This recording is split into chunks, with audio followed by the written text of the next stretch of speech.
Olá, web alunos, tudo bem com vocês? Aqui sou eu de novo, Poliane Conrado de Lima. Conrado de Lima, gente, eu falei meu nome completo dessa vez, mas enfim, sou acadêmica do curso de licenciatura em História da Universidade Federal do Amapá. Então, minha gente, dando continuidade à nossa série de vídeos sobre as revoltas regenciais, na aula de hoje, o nosso tema será a Balaiada. A Balaiada foi um movimento social iniciado no Maranhão no ano de 1838 e teve como principal causa a insatisfação popular frente às desigualdades que há anos se alastravam naquela província. Nesse sentido, para nós iniciarmos, é interessante e importantíssimo que nós pontuemos a política nacional, porque em 1838 a gente tem a regência do Araújo de Lima e ela significou um avanço centralizador, a retomada do poder conservador. Se nos anos anteriores as regências se voltaram para políticas descentralizadoras com o Araújo de Lima e com o seu avanço conservador, se inicia novamente um processo de centralização do poder. E por que é importante que a gente saiba disso? Bom, lá no Maranhão, há anos, as elites locais disputavam o cenário político, a liderança política. Nesse sentido, lá haviam duas facções políticas. Os bentivis, que era aquela elite mais urbana e que, de certa forma, era guiada por ideais liberais, e os cabanos, que era uma elite conservadora e rural. Com a ascensão ao poder do Araújo de Lima, os cabanos, eles retornam ao poder na província do Maranhão, porque nos anos anteriores, quem estava no poder eram os bentivis. E nesse contexto, o presidente da província, Vicente Camargo, que era um cabano, cria a Lei dos Prefeitos. O que é a Lei dos Prefeitos? Caberia ao presidente de província nomear prefeitos para as vilas daquela região. Nesse sentido, isso vai mexer diretamente com as relações de poder, porque tudo seria comandado pelo presidente da província, sendo que havia uma outra elite que também estava sedenta por essa participação política. Por outro lado, isso não vai só afetar a elite, também vai afetar as pessoas pobres, porque esses prefeitos nomeados pelos presidentes de província também detinham o poder de polícia, ou seja, eles podiam a qualquer momento recrutar pessoas dessas vilas para fazer o policiamento daquela localidade. E o que ocorre? Esses prefeitos, muitas das vezes, eles vão constantemente fazer um recrutamento abusivo dessas pessoas, e isso vai causar uma insatisfação popular muito grande. Para além dessas questões políticas, naquele momento, o Maranhão vivenciava uma crise da sua economia de cultivo de algodão, porque no mercado internacional estava crescendo o algodão produzido na América do Norte. E, nesse sentido, o algodão produzido aqui no Brasil pelo Maranhão passou a ser desvalorizado. Então, acumula-se aí questões políticas, econômicas e sociais que vão afetar diretamente a população pobre, acima de tudo. Daí você me pergunta, mas qual foi, Poliane, o estopim dessa revolta balaia? E eu respondo a você. O estopim ocorreu em 13 de dezembro de 1838, quando um vaqueiro chamado Raimundo Gomes, indo à Vila do Manga, é surpreendido nessa localidade pelo vice-prefeito querendo recrutar os seus homens para a guarda daquela vila. E, para além disso, para tornar a situação ainda mais dramática, ele ordena a prisão do irmão desse Raimundo Gomes, que estava sendo acusado de assassinato. Então, irado com essa situação toda, ele vai, organiza seus homens, invade a cadeia, solta o seu irmão e também solta o restante dos presos. E o curioso disso tudo é que a guarda da cadeia e nada faz. Inclusive, ela apoia a ação do Raimundo Gomes, porque ela tinha sido recrutada para aquele posto de uma forma também abusiva e autoritária. E rapidamente a notícia desse fato se espalha por toda a província do Maranhão. Tanto é que esse jornal que está aparecendo para vocês aí é uma edição da Crônica Maranhense, é um periódico tradicional da capital da província, São Luís, que era produzido pelo jornalista e também intelectual João Francisco Lisboa. O João Francisco Lisboa, ele era um crítico assíduo da política centralizadora e conservadora do regente Araújo de Lima, ou seja, ele se aproximava mais daquela elite liberal, da elite maranhense liberal. Então, o Francisco Lisboa, voltando, né, nesse jornal, ele vai informar que na Vila do Manga, aproximadamente 15 homens invadiram a cadeia, e aí ele pontua já quais são as possíveis razões disso.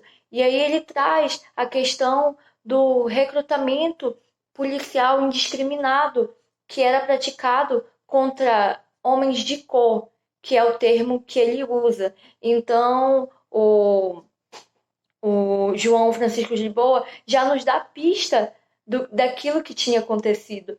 E é interessante, outro ponto da matéria, é que ele informa que já naquela data, 23 de dezembro, já se formavam 70 homens, o grupo do Raimundo Gomes.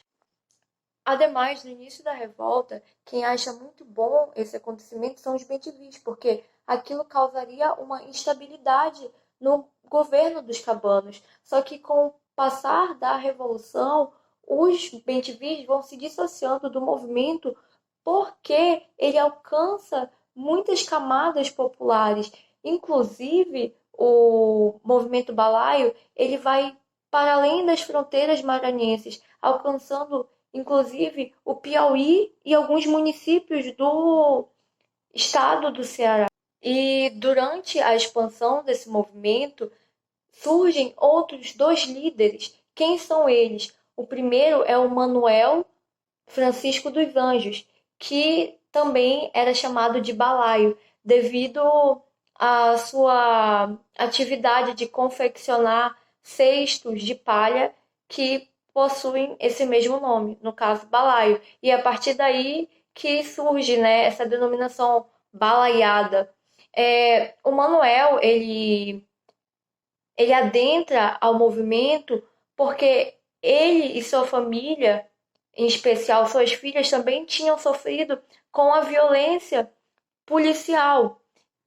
E o terceiro líder foi o Cosme Bento das Chagas, que era um negro alforriado e líder mocambeiro que tinha um ímpeto mobilizador muito forte, tanto que ele conseguiu levar cerca de 3.000 negros amocambados à luta balaia. Então isso foi um arsenal imprescindível para o movimento.